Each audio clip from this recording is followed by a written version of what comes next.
Hey guys, it's Monday morning, early Monday morning. We've been trying for a couple weeks now to get Kyle back in for a congratulatory episode. He did take that county commission seat and we're excited for him because we are going to pretend like we had made a part in it. And then accidentally, on top of it as a bonus, if you guys listen to the Saturday show, we spent a long time talking about the Board of Health situation. And Mr. Kyle is one of the two commissioners who have put forth some legislation, lack of a better word, I don't know what the correct word is, and we'll talk about that too, to limit the Board of Health's ability to make rules and regulations, not quite laws, but they still affect you and I on a daily basis. And we can talk about the structural issues. We're going to talk about the actual specific issue of what's at play here, but we will go into all that in detail as we continue the show. So, Kyle Ward's in the house, everybody. Kyle, welcome, sir. Thank you. Thank you for having me back. So as I alluded to there, this wasn't the intent of why I asked you to come on the show a week and a half ago, because this didn't exist a week and a half ago. No. But it's become kind of the number one talked about issue, I'd say, at least in the political sphere of Knoxville right now, is we have this Board of Health situation, which, if I understand the rules at play correctly, it's governmentally declared a state of emergency. And since it's a health emergency, the Board of Health throughout the state and counties have authority to make decisions like shutting bars down at different times than legally required, the mask mandate and the other things like this. And so Mayor Jacobs has been very vocal as the only elected body on this Board of Health conversation that he doesn't like that this is a full set of people that's not elected making actual rules and regulations that affect citizenry's life. And so the way I kind of approached it and talking to about it with a couple of different people, again, those of you that listen to the show on Saturday, that was the discussion about it. It's like, look, just for the sake of conversation, to me, let's pretend we all agree on what the end is. Let's agree that the 11 o'clock's good and the mask mandate's good. That's just for conversation's sake. The idea, the means is the bigger question to me. And I think that's at least what Mayor Jacobs is being vocal about. And now as far as your part of the situation, you guys have introduced, I guess it's legislation in the county. Correct. To try to remove the Board of Health from... No. Okay, yeah, please educate it. A resolution to limit their ability to pass restrictions. Okay. And for us to fall back on the Tennessee health board instead of the local health board. So the governor and the Tennessee health board. And we fall underneath their restrictions that they've put forward. So that's the biggest thing for me was I actually have no problem wearing a mask, and I think people, if they feel they should, I do. I wear it out in public and whatnot, but I don't think it should be a crime, and you shouldn't go to jail if you decide to not wear a mask. No. So, I mean, I certainly agree with that, and I guess one of the things to me, is what is, see, I don't know, because I'm not as up to date on what the state is doing specifically. Because for me personally, I like the idea of a local body being the point of influence on it. Same. Now the commission can still pass stuff recommended by the Board of Health. Right. That's the process. Is it would go, hey, the Board of Health puts it on our agenda. The head of the health board would put it on our agenda to pass it. And if we need to call an emergency meeting, we can call it to pass it. Right. If something does come up, and then I believe the mayor would have veto power at that point as well. But at least there's a procedural stepping of, hey, the Board of Health says this is what needs to happen. It goes on the agenda for all the elected officials to vote it in to say that it's right, and then after that, it becomes the restriction. But for in our case, I would like to see the restrictions be reviewed every 30 days, not just ongoing restrictions without anything, any accountability. Because again, one of the things the mayor was talking about is that we've been on this state of emergency for 6 months now, and to me, I question. I don't know where I sit on it. I question on whether this is life now. Like, if this is life now, then how long can we operate under a state of emergency if this is life now? So at what point do we need to actually have the real conversation of, are we really still in a state of emergency? Because, we've had other pandemics in the past, we've had other health issues in the past, and we can't have an undetermined length of time that we're under a state of emergency. Like it's, a tornado or an earthquake's easy. It happened. We cleaned it up and we move on with our lives. But this one, Correct. this one to me, and I've become kind of full fatalist on the COVID situation. It's like, if it's going to get me and kill me, it's going to get me and kill me. Apparently there's nothing I can really do about it. I'm going to do my best. I'm going to do what I can, and I'm going to listen to people that know better than me. Sure. But at the same time, I can't just hunker down in my house and give up on life. And I think that's one of the situations that I don't think is being talked about enough in it. It's like, this may be life. That's a conversation that's going on in Nashville right now to possibly drop the state of emergency next month or the following month. That's Right. a conversation that's going on politically.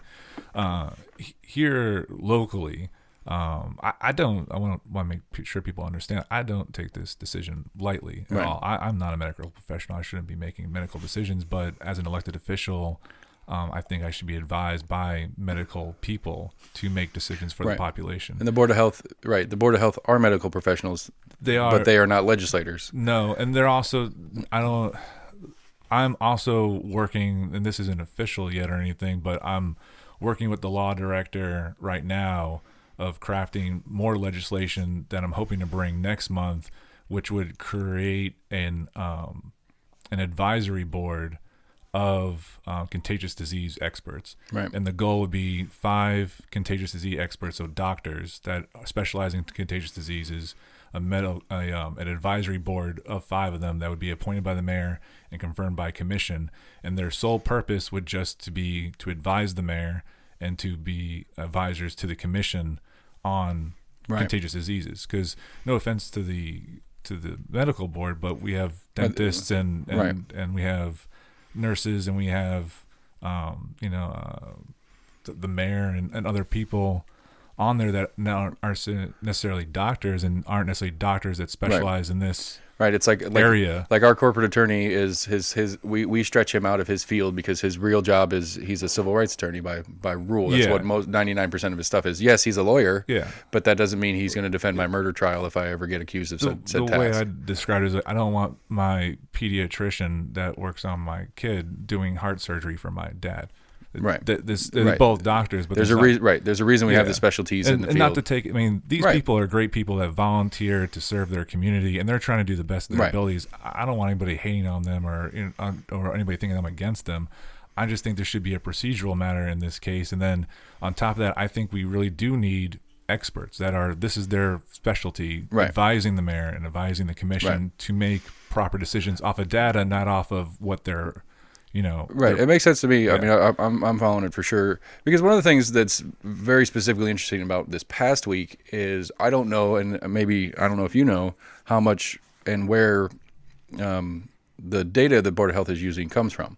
Mm-hmm. Because in Nashville, there's this whole story right now. Yes, there's a huge story about the Nashville mayor and their Board of Health or something like Yeah, that having that a was whole hiding email data. conversation that was keeping a specific set of data quiet because, and I mean, again, I get it. Like if you put your dad hat on for a second and you think about it, you don't tell the kids that you have the ice cream in the freezer. Sure. Because as soon as they find out it's there, they go crazy on the ice cream. Yeah. And so just to give a little bit of a benefit of the doubt to that conversation that was leaked is that, okay, it's like, okay, we know we know the data is, we see this data and it's positive data for the situation, but we don't want to, we don't want to let that out because if we let that out, then people will think it's fine to come back in full force to the bars and restaurants.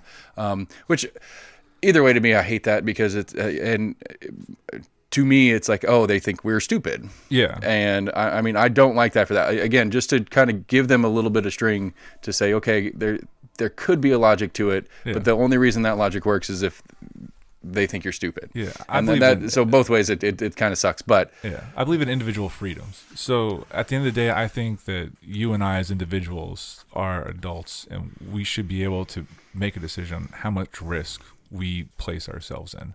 So if you don't feel comfortable, then you shouldn't be going. Right. I think it's just that simple I mean, maybe I'm looking at it a too simple way, but for me, I think that you can quantify how much risk you want to put yourself in. the problem with that, though, and I agree with you in general, Yeah. I'm fully on board with that. But the problem with that comes down to, I think there should still be recommendations from Right, but health officials. It's like, but the concern to me is going to be the employee who truly doesn't feel safe in the situation. Sure. Like if if I worked at a grocery store right now, Yeah. which I do, but anyway, I'm not, it doesn't concern me. I'm a fatalist about this thing. I'm going to die anyway. When I go into the grocery stores, like, I see some of the worst mask habits that's around. Yeah. Like the shield thing is the funny one to me because it is clearly not on the list of approved face coverings, Yeah. but that's the most common one, especially among employees that I'm seeing because it's more comfortable to do throughout the day. And I get that on their end, but, it's like, but for me and my job, my day job, if I said, you know what, boss, I'm not comfortable. There's too many people out there that are not bothering with the guidelines. They're not doing stuff correctly. They're not that I feel like I'm at risk for work. I don't know that flies. Like I can try to argue that, and then comes the legal side, the big legal issue on the other side where I'm trying to sue my employer because they fire me because I don't show up to work. And that part concerns me just in the sense that I could see that situation being manipulated both ways. I mean, even just an employee just being like, I don't feel like going to work today, and they can't fire me. I don't think there's any great options that we have. Right. There's not a solve all. We're in a terrible situation. Let's just be honest about it. Like, Right. I don't think one way or another way, because you have one way of, hey, let's limit, people's freedoms. Let's, possibly be jailing people over certain situations. Let's be restricting small businesses on, and people's finances and lives. And then the other way is like, well, is too much freedom. There's not enough accountability. Like, what about the people that are at risk and feel at risk? Where's I don't know if there is even a happy medium at this point. Because the lazy analog that keeps getting thrown around, and it's not inaccurate, is driving. Mm-hmm. It's like, it is not on the realm of things to do in a day. Driving from here to there is not perfectly safe. Never is, never has been. Yeah, never will be. But it is the risk of getting on the interstate and driving across town to whatever job it is, or the movie theater, whatever it is you want to do. There is a risk involved in getting in that car and going.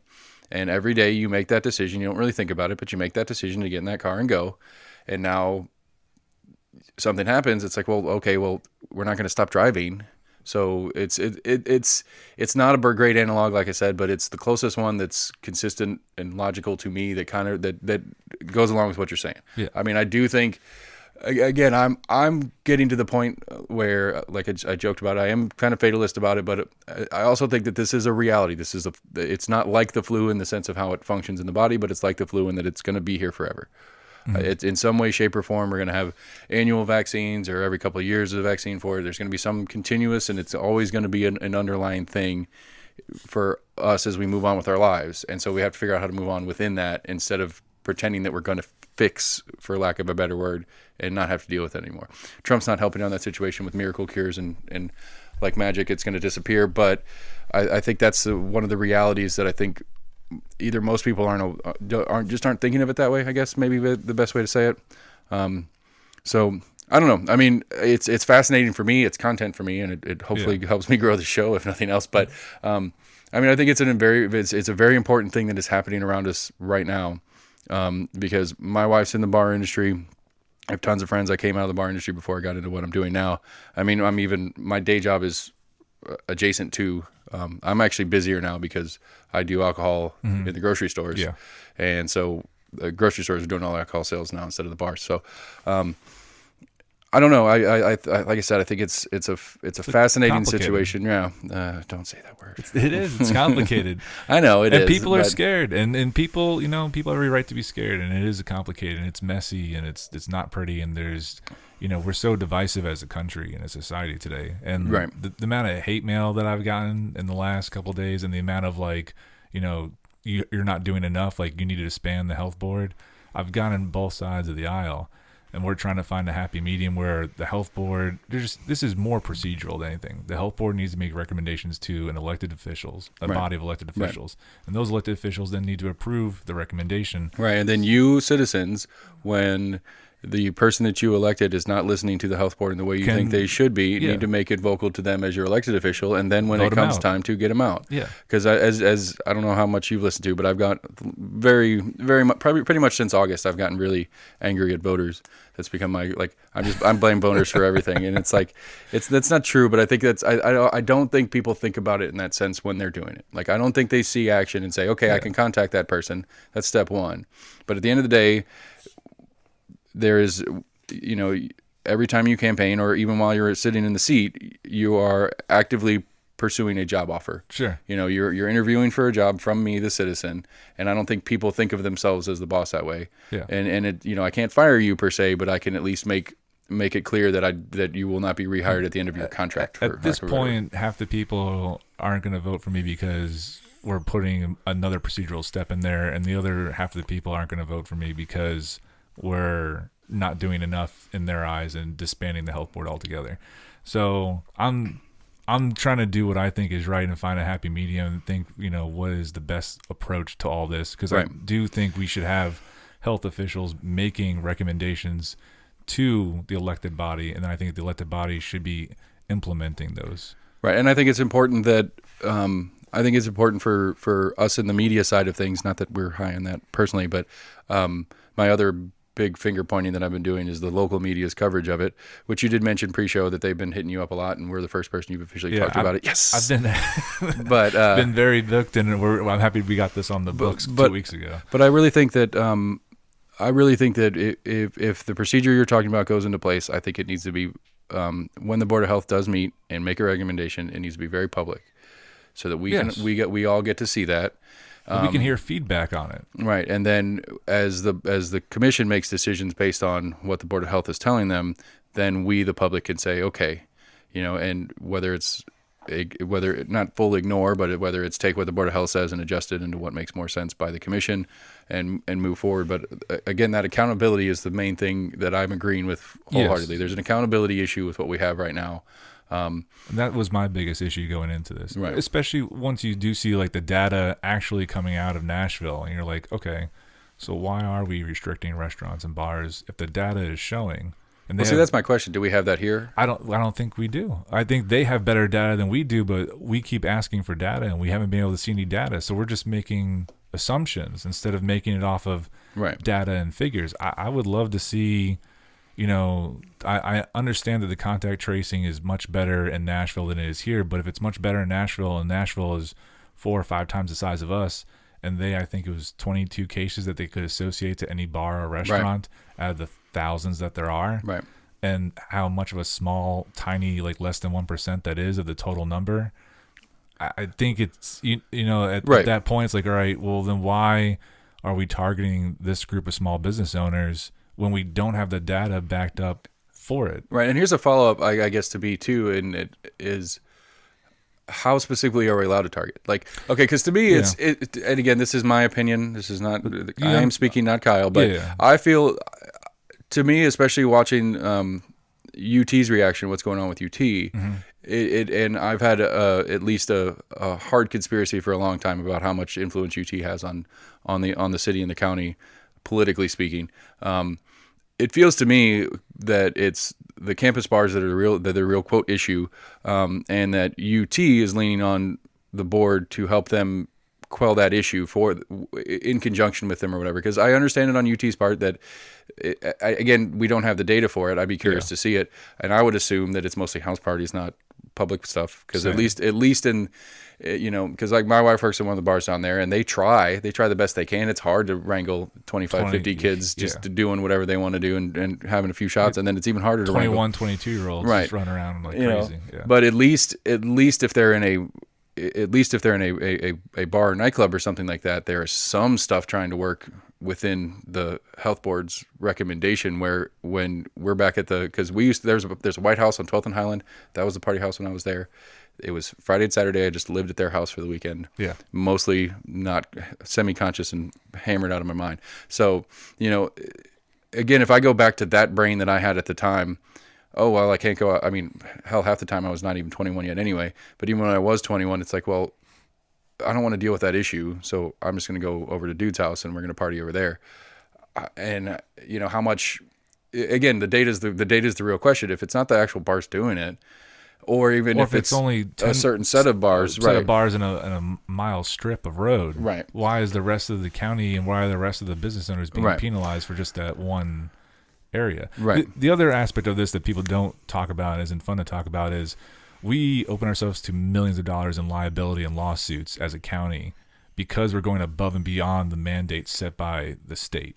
So once we raise the restrictions past what the state mandate is at this point, we then open ourselves up to take on all the liability at the county level. Right. I did see there was a lawyer that spoke before the Board of Health meeting, or sent a letter before the Board of Health meeting, basically inferring that if they continued or extended the restrictions or expanded them in any way, that he was on behalf of the bars and restaurants that he represents.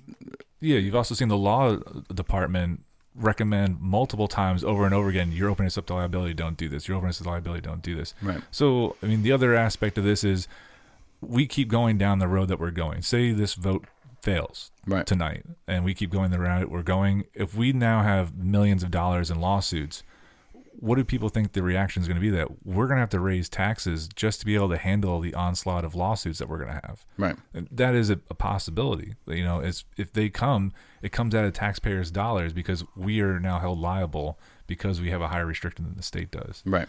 So there's multiple facets to this. This wasn't like a simple-minded decision to try to craft some legislation. Oh, come on. It's live free or die, bitches. Yeah.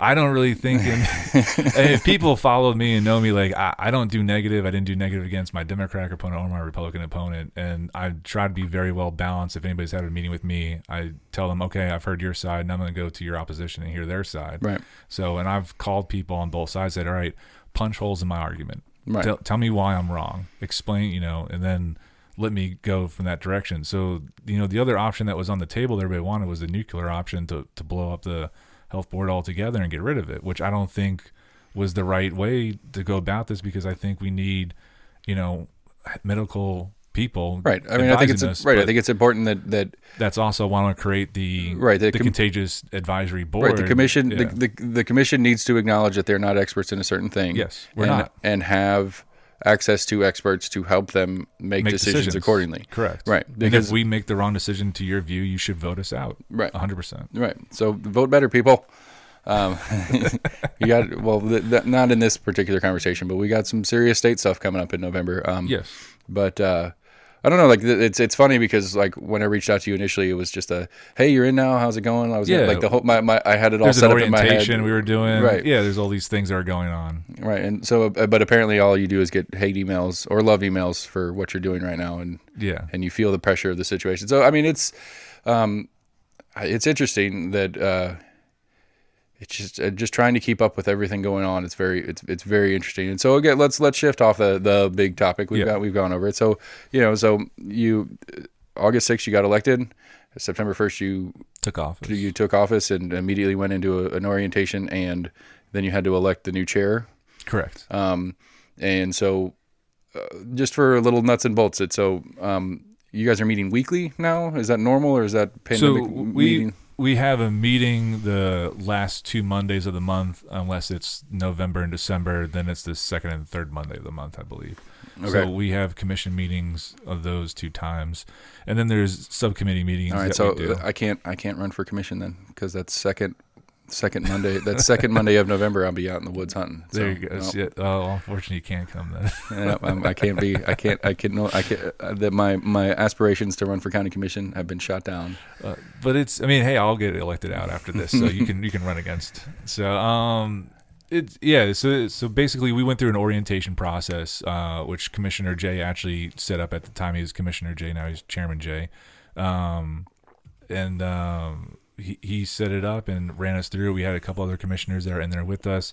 The chairman, Hugh Nystrom, the seat that I took over for, gave us a briefing in the first day. And it was nice because we got to talk to all the different department heads and kind of give an overlay of everything. It was definitely like drinking from, a fire hose, trying to absorb everything. Right. I think I had a stack of papers as tall as me. Right. So, and if those of you that don't know how tall I am, 6'2" or so. Yeah, 6'2"-ish. So I'm a pretty big guy. It was a lot. But it was good. It was good to, I usually am very proactive, so I was able to meet with a lot of these department heads before I even took office, and so it was good to kind of see them come in and already know some familiar faces and kind of get some more information on what they do and how they do it. So it was nice. Cool. So when we were here last, we were talking about the flooding issue. Yes. Is there anything moving in that direction? Yes. So we're working on that. We had a meeting, I think it was last week or the week before,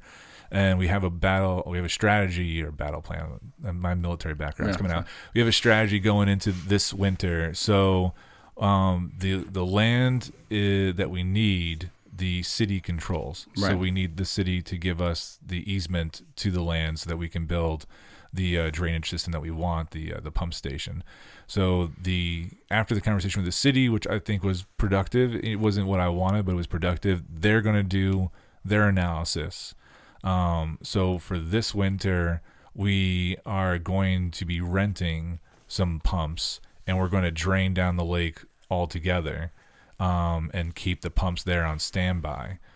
This way, we have a lower likelihood of flooding. Right. And then if we do end up getting some, monsoons like we did the last 2 winters, we'll already have everything set up to pump, and we'll be pumping from a lower level. So we have a Band-Aid right now for this winter, and once the city comes back with their analysis and they hopefully will agree with us, we'll be able to. And in the worst case scenario, what's going to happen is we're going to have a really dry winter. Yes. And you're not going to use any of the Band-Aid that you have set up, and then the city's going to be like, well, we don't even need it. And then next winter we're going to be under 3 feet of water again. Correct.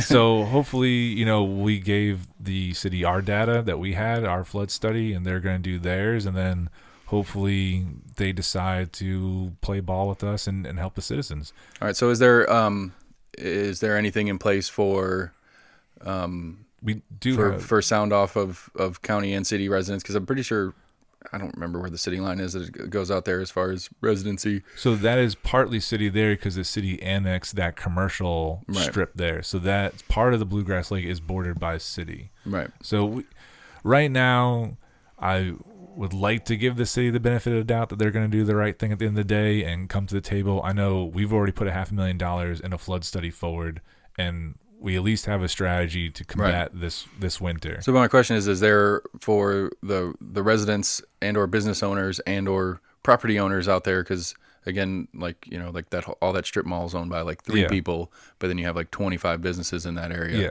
Is there an avenue for them to contact the city? Sure, they can reach out to the mayor, prove their cityness to say that this is something they want. Yeah, I would highly recommend that they reach out to their representative and they reach out to the mayor of the city and say, hey, we need this here. This is important to us. And hopefully, once the city finishes their study, that we can all get on the same page and kind of move forward with solving this issue.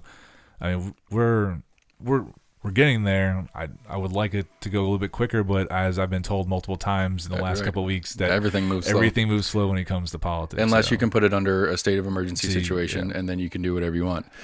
The other thing is the county has invested in new equipment to blow out the drainage systems there. Okay. So that we'll have they won't be clogged. That was part of the issue, at least I think these last 2 winters, is the pipes that we did have for drainage were not fully open. Okay. So they have a new truck that's able to blow out those pipes, suck all the stuff out, and make sure that there's good flow of water. So we definitely have a strategy, at least, where the last 2 winters we had zero strategy and we were just reactive, not proactive. Right. Okay. Well, that's that. And then we're moving forward on that one. The other one, again, it sucks because my co-hosts that live around town aren't as active with their people as I am. Because the other situation we have here is this big North Shore development. Yes. And the North Shore Corridor Association has been fighting it for about a year and a half now. Yeah. In fairness, I don't know why I'm bringing it up, because I'm very tangentially involved as far as trying to pay attention to figure out what it is. I just know it's a huge, for me personally, it's going to be as much as because apparently no housing developers ever think that kids are going to live there. Like apparently that's like they all are like, no, this is not going to affect the schools at all. But it's like you're putting 700 houses and there's going to be some kids in there. I think there'd be a couple. Right. And so for me and my kids that are already overwhelmed in quantity at Rocky Hill, which these kids would be either Rocky Hill or North Shore, which is also overflowing. Yeah. And so I guess the better way to talk about that, since I don't know the specifics. Can I lay out the specifics to my understanding at this point? Go. So it is already zoned for the development that was passed way before me, and I think even before the commission before me. So the zoning wise, there's nothing that it's past the commission's point at this point. It's actually in court. That's why it hasn't been built yet. So I'm not going to make any comments on a legal proceeding going forward. But Right. currently, from my understanding, that it's in court and they're fighting it in court. If it gets past the court option, it doesn't come to commission or in front of any elected officials. It's already been approved. Okay, so I guess the better way to talk about it with you then is going to be it's like moving forward, next version of it. Like, what is the process when we're having zoning conversations? Like, Zoning was done, I think, like 20, 30 years ago. Right, but like we're in the middle of another rezone thing. Yeah, because we've been doing the county rezone. There's some fun catchphrase for it, but I forgot. But so I mean, like, I guess to me, it's like you know, some of the different people I've talked talked to in here are, you know, it's the joke being developers never develop places that are going to have kids, but they always have kids anyway. Like, I guess my confusion on it is like, I mean, obviously, if they're going to put in a neighborhood, it has the effects on the infrastructure, Sure. the school systems, all this different stuff. So what is... I think where you're going is when the zoning was passed, the current situation that we have now isn't what it is. Right. Because it was zoned so many years ago for what they want to develop. So they don't really need to go through a new rezoning. We didn't have the current situation that we had. So I think part of this is a misinformation of that the commission or the zoning board can do anything because it's already been approved a long time ago, and that everything grew up around it for when it was zoned, and right. Now we're in a position where we don't have the room or the capacity for it. So we're in kind of a quandrum here where it's like, all right, well, we need to probably upgrade the infrastructure for the road as well, and we probably need to make some more space for our schools. How do we do this when this was approved by a legislation and a mayor and everybody else and a zoning board that's been retired for decades? Yeah, that's been gone for for a considerable amount of time. So I mean, I again, it's like I get it in the sense that, you know, it's already in place and stuff, but it's like, how do we? It comes down to a property right issue on top of it. Right. Yeah. Exactly. That's one of the things that's why it's in court. That's why it's not in front of legislators at this point. I just don't like. It's complicated. It's not. Yeah, I wish it was as black as white. I was like, oh, well, no, vote that down. Like we can't even vote on it. But it's not even that part of it. It's just like as far as, you know, future planning inside the county and stuff, and when we have as we're doing rezoning and stuff like that, it's like, what I mean, the mayor wanted to do a whole new plan and strategy, and then Farragut shot it down. So when they went to go do it, we do need to rezone and replan the entire county because we're metro. Metro. I'm sorry for everybody listening that I got him started on that one. I've been told that he hasn't let it go since I brought the idea up. I mean, and in fairness to it, I think it's an idea worth exploring. I will at least back off and say I don't think it should be done until we have some options to see what it could look like. There's nothing wrong with a healthy conversation, though. Right? And I think, and especially when the largest pushback I have in the conversation is a politics pushback, than it is a function of what it could do for the citizenry. Typically, if it's where those conversations right, go. If it's who the mayor is at the time, I don't care. Yeah. That's not important to the conversation. What's the best thing because for because the county? Over it, you know, we're going to have growing pains in it no matter when and how we do it, and over a period of time, the political side will catch up with the populace as far as who the mayors and the commissioners or city council or whatever the new structure comes to. But, you know, again, having conversations specifically like this, it's like we go, we're running out of space anyway, and everywhere there is space that is more rural style county is where everything's blowing up. Because, you know, I remember when Powell was podunk. Yeah. You know, and that was 15 years ago. When I moved here 8 years ago, there was nothing in nothing in Hardin Valley still. Right. It was still I think the school's brand new. And so the reality is what everybody is, you know, what developers are doing are going out to the very edge of city and throwing these developments up in county, but both city and county are paying the bills as far as how that affects the infrastructure and the school systems and all the other different stuff. And so I think the reality is that this is happening, and to try to manage it two bodies seems like it's part of what's making it harder to keep track of who's where and You whatnot. have a duplication of efforts as well. Right. I had a question for you. I'm actually doing my own internal polling and asking anybody that's got school children. We have a school police force, and we have our sheriff's department, our police force. And So I don't think people quite get that. yeah, so I think when people, because the school security resource officer, I think is the technical title. Yeah. They are very, very particular about their uniform, and it looks a whole lot like the sheriff's department. And So apparently, some of the sheriffs are not happy about it. The school officers, for lack of better terminology, and the deputies are two different bodies. The school officers actually fall underneath the school, and then the deputies are underneath the sheriff. And as I was going through this orientation, I was asking questions of like, so the school officers, you're having a hard time retaining them because 2 months out of the year you don't pay them. So because they don't get paid while school's not in session, so they only get paid for 10 months out of the year. And then the sheriff is telling me that he's got a shortage of guys because everything going on, and his highest point of crime is during the summer when these officers are off. And I was like, all right, well, teachers are best at teaching, and police officer, the sheriff and the sheriff's office is best at sheriffing and doing police work. Why don't we have the school officers underneath the sheriff's department? Because the sheriff's department is actually who bonds them and is liable for them. So why don't they operate underneath the sheriff's department? This way, those men and women that serve can also have a full years of pay, and we can use them as extras when we need, as reserve in the summer, when we have when they're least needed for their day job. And, exactly. But the county would need them most. I mean, it's interesting. I don't know. I guess, especially I have a little bit of a relationship outside the school with our resource officer as far as I've talked to him. Awesome. He came out and did some stuff for Scouts with us and stuff like that. Yeah. And I guess top of it, to me, like my gut reaction is I don't know how much I would like a actual cop in school. Mm-hmm. But I'd have to put a little bit more thought into that side of it too. But I mean, do you think the children recognize that one's different from the other? I don't think they do. But I don't think most parents do either. Yeah. But I guess what I mean by that is that I think there is the school resource officer has a very specific set of jobs that is not a police officer job. Sure. Yes, it is security as part of it.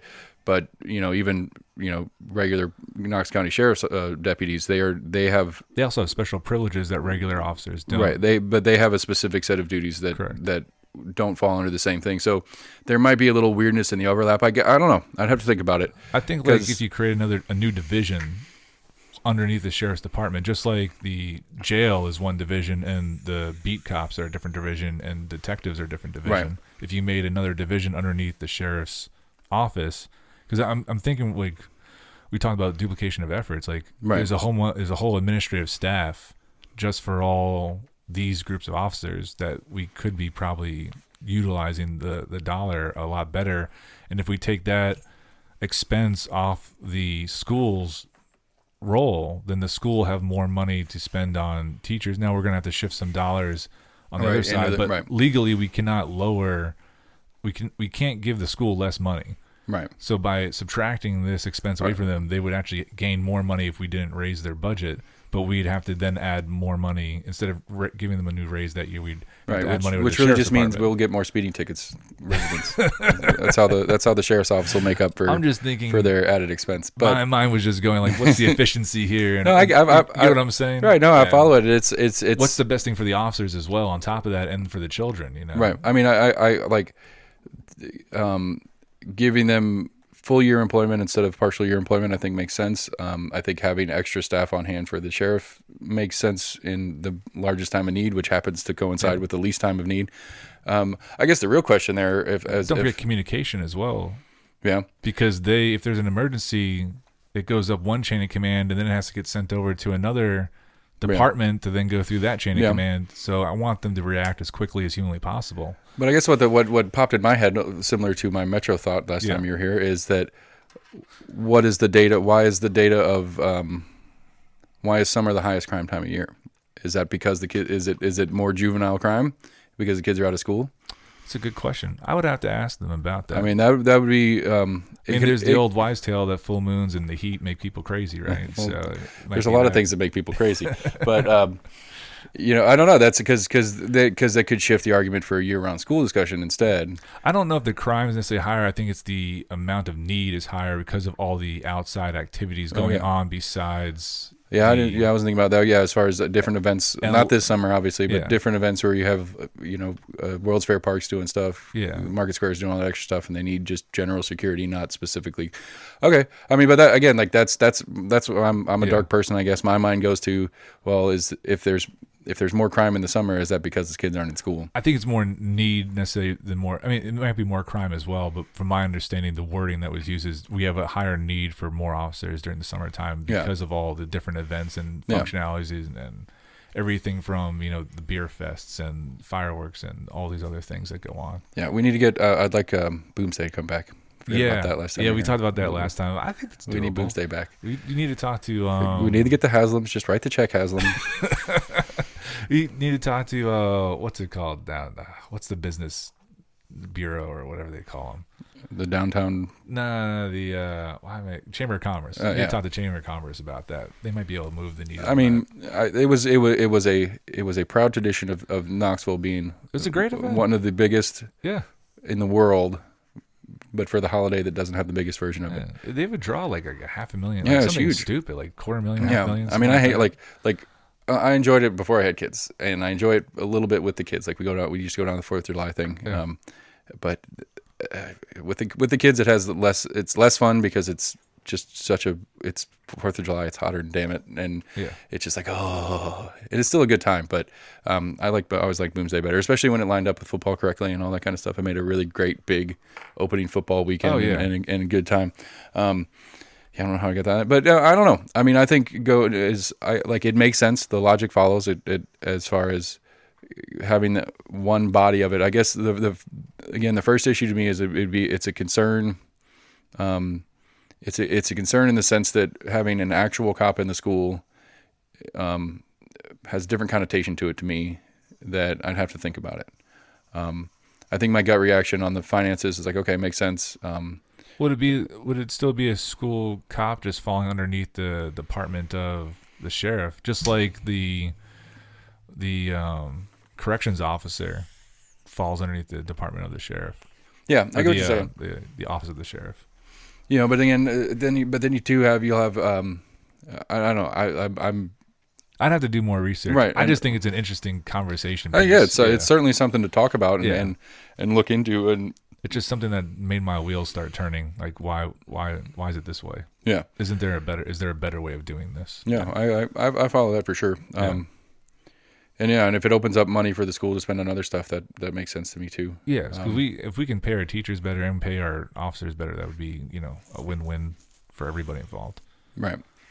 Except for we have to pay that somewhere else, and we have to figure that part out. Yes. But I don't know. Well, if you get that development down the road, that'll help. Right. People aren't going to be happy about that for sure, though. I don't know. I mean, and again, it goes back to what we were talking about earlier. It's like how to I can't remember who it was talking about, it's kind of a win-win if we can get stuff in city for both tax purposes as well as a lot more of the infrastructure's there and it's easier to do.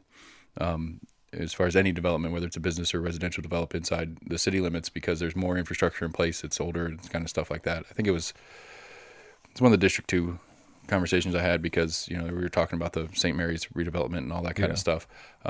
And it is. And I mean, like all the stuff going on Central right now, it's like there's not a lot to be done to make Central functional for that kind of thing.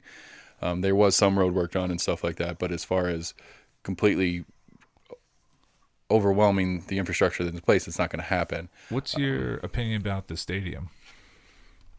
The baseball thing? I don't know. Like I've actually read up a lot about it. We've talked about it with a couple of different people. I'm kind of leaning towards if Boyd wants it here, he can buy it. It's not a money thing, because the one thing to me that confused me most in reading about it is there was one article about it where he was quoted as saying something along the lines of, if the city pitches in, he will spend more on the surrounding area to develop around it. And it's like, well, just do that and let either you or other persons develop around it as well.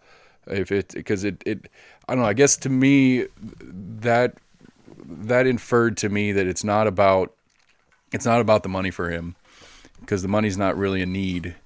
He doesn't need the money to I don't develop think he it. needs any money. Well, I'm just saying, but like as far as to develop do the it? project, Oh. it seems to me that it's not about. It's a lot of money. Yeah, but I between him and other bodies involved, Sure. I think he can raise the money is not the question.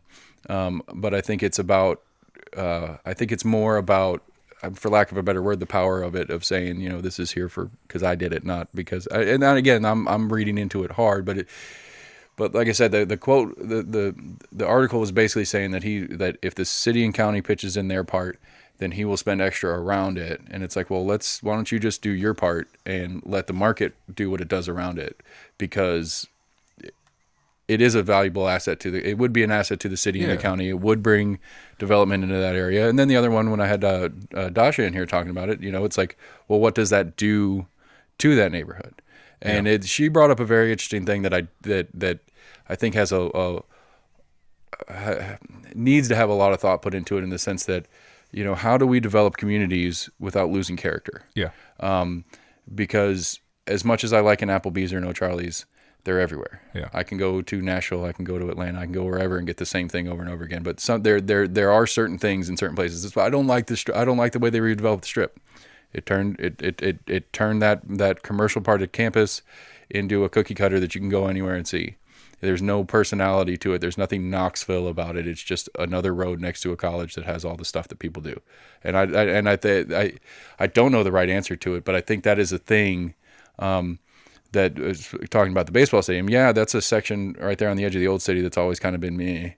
And it would be nice to get it. Right now, it's just like an industrial park that's not even used. It's just all run down. And so, so I definitely I'm on board. I would love to see it happen, but I think right now I'm leaning towards I don't feel comfortable spending taxpayer dollars on it. Yeah. I don't think it's the right move. I don't think, at least the data that I've seen on it and different people talking about the data on it, I don't think it fully is going to offset. It probably will. It'll make its investment back, I think, for the county, realistically, over time. If you're taking, again, a section that's paying less in taxes, both property tax as well as it's not no sales tax. Right. It's not generating any sales tax. But then the real question, the other side of that question too, is when it is generating those taxes, the property tax, of course, but on the sales tax side, is it that sales tax coming out of say the movie theater and the West Town Mall project, or all the stuff that goes around the West Town Mall? Where is that? Obviously the front end of it's coming out of Sevier County because we're not spending the money there. But as far as all the stuff that goes in around it, and the locality to it, is it dollar for it? Is it not an even exchange, but is a near even exchange? It's tax revenue that would have been collected in the county anyway, that's just being collected in the city.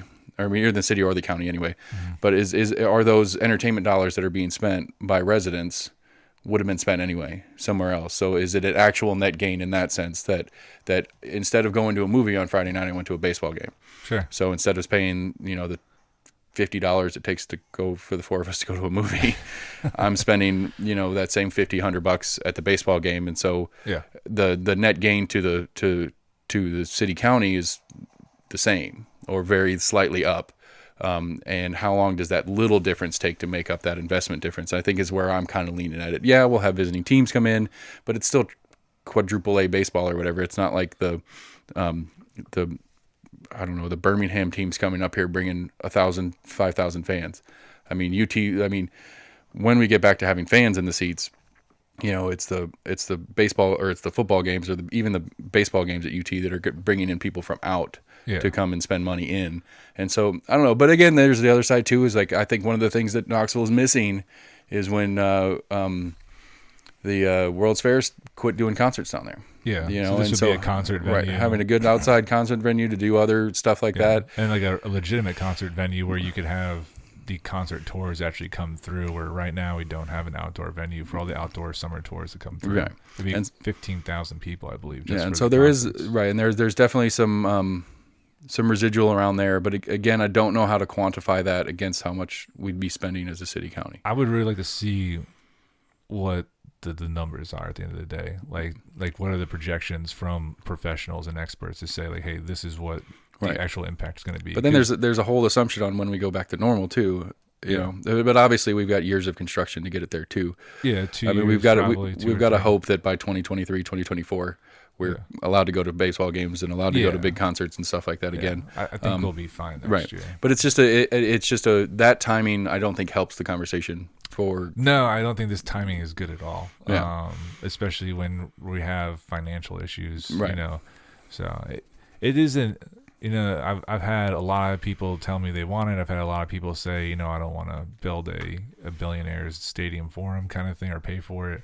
So there's, I understand like there's the hotel tax and the sales tax and all this stuff. And, if it would be interesting to see what the actual figures are and what the actual data says and how, talk to the CFO of the county and talk to the CFO of the city and see what they think the actual impact would be and how we carry the debt and all these different kinds of things. Right. And, do they pay rent? Are they paying $1 million a year in rent? Are they not paying rent? Are we having a special tax on every ticket? Like, what would the structure be? Right. I'd be on board for maybe it would make sense to me to have a period of time where, that there is a property tax reprieve or some incentives in that side of it, but I don't think me paying the bills, my percentage of the bills, which is tiny, but I don't think us as a county paying the bills makes sense. I keep leaning back that way. I just don't, I'm down with some incentives. I'm down with some whatever help that the city and county can do to make it happen, short of handing money over. Gotcha. I think I don't think we should be handing money over to any private. Right. So I think I think some things in place, giving a property tax reprieve or whatever county tax level stuff that they can give, giving a period of time where some of maybe the hotel tax doesn't apply, so that they can recoup some of their investment back in their ticket price over time, and so the ticket price doesn't have to go up to pay it, so that it makes it more still affordable. Yeah, there's all these catch-22s. The more taxes you add onto it, the more people you price out of even being able to go to a game. Right. So I'm saying anything we can do, and again, I think what does that do infrastructure-wise to that area? Yeah, it's developed and it's not something, but the stuff that goes around it's going to be mixed use. It's going to be street level commercial. You're going to have bars and restaurants and shops and all that kind of stuff all wrapped around it, which is great, and that's tax revenue producing. But are there going to be 4 or 5 story buildings where we have residential on top, and then what do we got for the schools that are over there? I think I think the more I think about it and how complicated it is, that there are even if we agree to pay some or whatever it is as a county, there are other costs that are going directly against the county that aren't directly to it. Does that make sense? Yeah, I think if the county spent any money, we would have to retain ownership of the stadium, and then we would have to then lease it. I don't think we would build for anybody. I think we would have to own it personally. Right. And then we would generate the revenue from the concerts, and we would generate the revenue from round numbers, like $1 million a year in rent, right, and things like that. So this way, the facility is owned by similar to how the Civic Center. Does, right. Yeah, exactly like the Civic Center. See, the problem with that, I don't know. It's again, the Civic sucks. This is it's old and needs to be upgraded. But this is one of those these complicated issues. Like, well, what's the diving in all? If we're generating $40 million a year in tax revenue, that's 72% that's going to go to schools. Like, yeah, I would love to give the schools $30 million more a year. Is it worth it then? If your kids get $30 million more towards their education, right, and that's another $10 million that can be spread over, you can get $5 million to roads and $5 million to cops, and we can give every cop a $5,000 raise, and we can build, right, but then 100 more miles of roads. But somewhere, some of those millions are paying back the debt. And right, how many years how many years do we pay back the debt? Well, and how long are they stuck in there? And what happens when they suck at baseball and nobody goes to games and they can't pay rent anymore? Yeah. Right. So that's the question. So if you're going to get $1 million in rent plus you get the tax revenue, all right, well, does the rent cover the debt services, and then does the tax revenue just come on top of that? Right.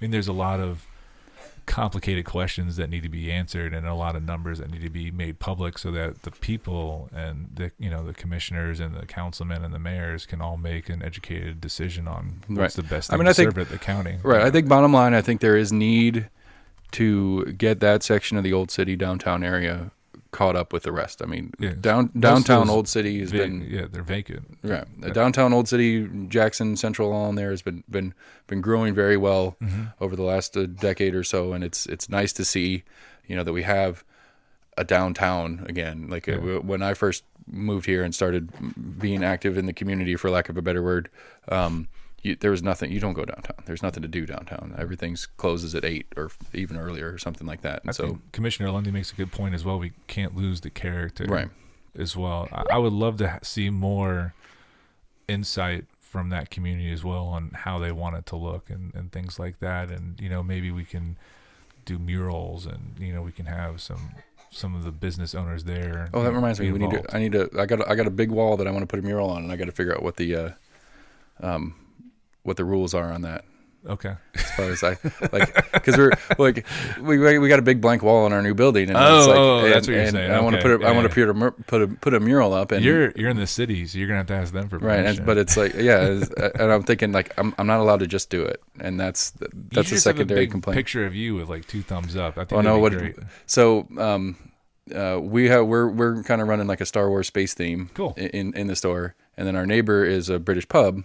Yep. And so what I want to do is I want to have Darth Vader and Queen Elizabeth in like full crown regalia, scepter and everything, playing a game of Battleship. Nice. It's just squared up on the Battleship. That'd be fun. Yeah. That's a fun mural. I think you'll be able to get that passed. And then over time we'll expand it back, and where behind Darth Vader we'll have like AT-ATs and Star Destroyers and stuff, and they're shooting at old British naval ships with big cannons and whatnot. Sure. And so we'll play and see what happens, but.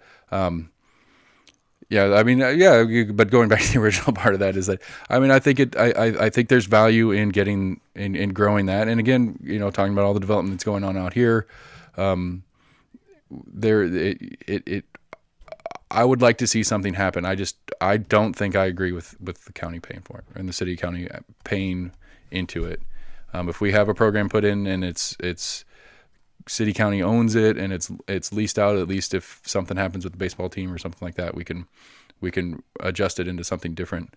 But I just don't. I don't know. In the research I've done, which is not extensive, it doesn't seem like for the most part, especially in a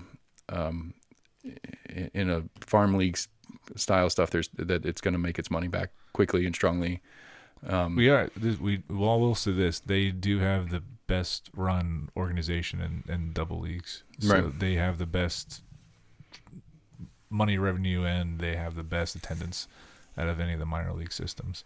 So I think if we're gonna have a well operated one coming in, I think that's good, because if you're looking at the scale of like, all right, this is what the average brings in. Well, we're number one, so we will be on one end of the scale versus the other. It's not. Again, complicated. It's definitely not going to be easy, and there's a lot more data and a lot more information that needs to come out for any of us to really make a smart decision on which way to go with this. I just think it's like, obviously Boyd can put the team wherever he wants to. He doesn't have, I don't know what I know when you talk about football teams and the whole, like the Raiders moving to Vegas and all the rules within the NFL about how to add a team or move a team and all that kind of stuff. I don't know how that applies in this conversation. But it seems to me like the want is to bring it here. And if the want doesn't exceed, if the want only exists if we're paying for it, I don't know. It seems like the want has been there. I don't think he wanted to leave either. And I guess he wasn't the owner at the time. I believe the Haslams were the owner at the time, and then he bought it over from the Haslams. Right. I mean, I like I said, Mr. Boyd, I would love you to bring the team in here. I just don't want to pay for it. I think Mr. Boyd's a great member of this community. Or you give me free, or we all get free tickets. Yeah. I think he's contributed a lot. I don't think anybody will doubt how much he's contributed to this community and everything that he's done for us. I think we need to be very smart about approaching this topic and really diving into everything before we make a decision, because this is a very big and very complicated decision to be able to make. So, well, all right. I think we have Courtney waiting out in the wings, and we've hit our full hour. I don't have anything else specifically that I was wanting to talk about. That was fun. Cool. Thank you, sir, for having me. All right. Kyle Ward, everybody, got in and got a heavy plate real fast. you can reach out to Kyle Ward. Go to the county commission website. You've got an email for him. I'm sure they have an office phone number for him or something like that if you need to get a hold of him for anything. This Board of Health situations, it's important, it's serious, it's complicated, it's something to talk about. I appreciate that he came to us to air it out, but we're going to move forward. We're going to learn some more. Like I was joking, Courtney's out in the green room, and we're going to finish this show. We are almost in agreement @gmail.com, Facebook, Twitter, YouTube. Most podcast providers. If we're not on a podcast provider that you prefer, shoot us an email at that almostinagreement@gmail.com, and I'll see if I can figure out how to get on that podcast provider. Do us a favor, give us a like, a view, a share, 5 stars, or whatever it is. Help us reach some other people. There's a lot of stuff going on in Knox County, and outside of this specific Board of Health issue, there's not a lot of information that's readily available, and so we're trying to be that information source for you. Thanks, everybody. Have a great day. We'll be right back with Courtney.